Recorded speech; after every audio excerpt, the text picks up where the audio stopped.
বিউলির ডাল বেটে নিয়েছি, সাথে লবণ দেব পরিমাণ মতো। কড়াই গরম হয়ে গেছে, কড়াই আমি তেল দেব বেশ কিছুটা। আমি আজকে ফুলুরির ঝোল করব, নিরামিষ। সেদ্ধ করে নিয়েছি, কেটে নেব। এটা লবণ হলুদ দিয়ে কেটে নেব। কাটা হয়ে গেছে, এবার আমি ফুলুরি করে নেব।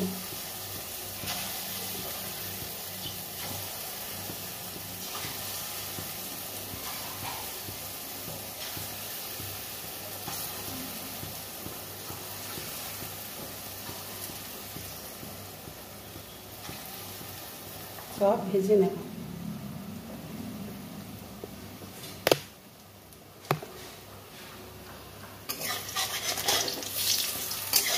ফুলেছে মোটা মোটা হয়ে।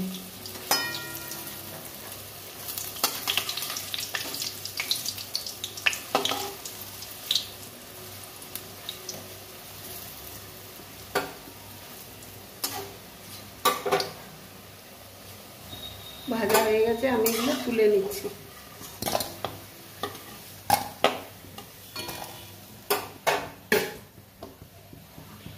আর কটা আছে তুলে নেব।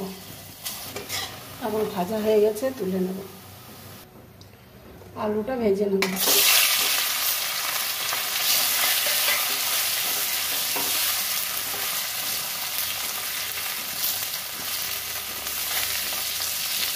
হলুদ দিয়েছি, লবণ দেবো, হাতে করে দিলাম 7 চামচ। একটা তেজপাতা দিলাম, জল দিই। আর এখানে আছে আদা আর একটা টমেটো, আদা বাটা।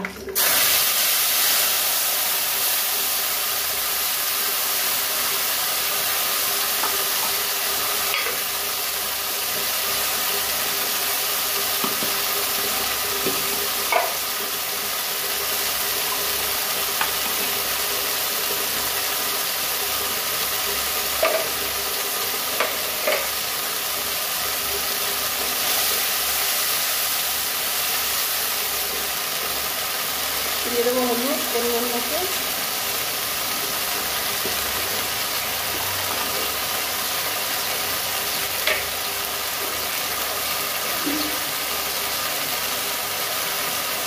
লবণ পরিমাণ মতো।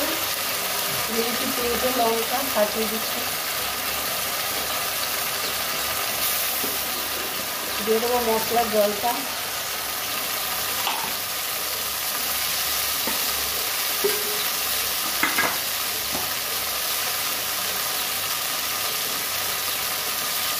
এক চামচ ধনে গুঁড়ো, ছোটো চামচে।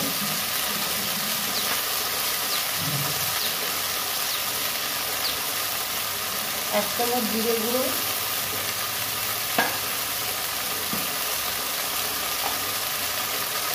লঙ্কা গুঁড়ো সব পরিমাণ মতো দিয়ে দিয়েছি।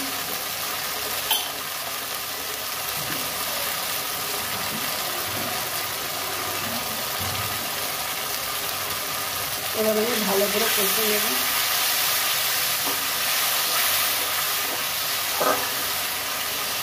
টমেটো আছে, তার জন্য চিনি দেবো পরিমাণ মতো, 1/2 চামচ।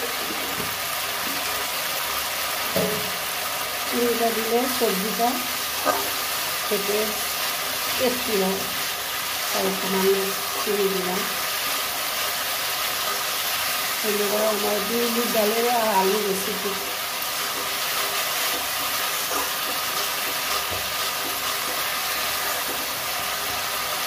মশলা আমার রেডি, কষা হয়ে গেছে। এবার জল দিয়ে দেবো।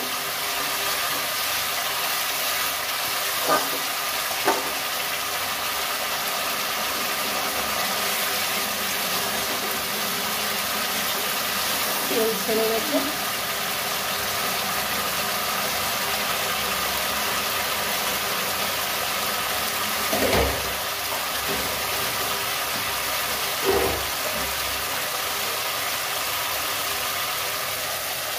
আলু বড়া দিয়ে দিলাম। ফুলুরি ফুলুরি বিউলির ডালের ছিলকা। এবার আমি ঝোল দিয়ে দেবো।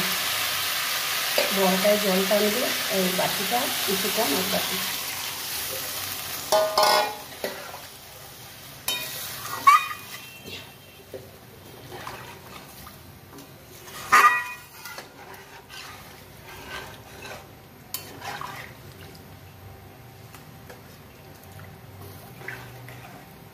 এটা ফুটে গেলে হয়ে যাবে।